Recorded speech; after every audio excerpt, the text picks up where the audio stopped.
SBR, not SBR.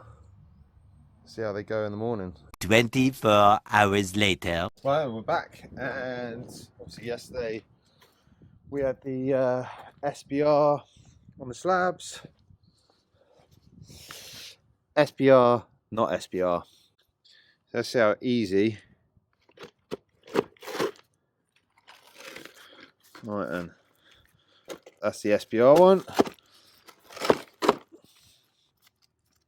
And this is the non-SBR. To be honest, not too much of a difference.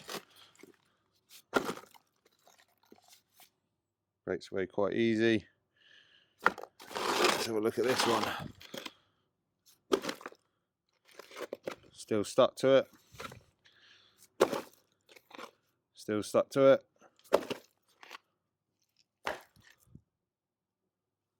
Right, apologies about that. I had to cut it short because customer came to the window and I pranged out and was like, oh, I'm being a weirdo. So, but yeah, the idea of the test was just kind of show the difference. Don't get me wrong, I think if you put down slabs without SBI, you're not going to have all your slabs come loose. But I think it's just a good example of it does just add a bit more strength. It does bond the concrete to the slabs. So, yeah, just a little video on why I use it. I mean, it'd be great to hear your input on it and see what you think. And do you use different? Do you make your own? Do you use different manufacturer's brand? Let us know in the comment section below.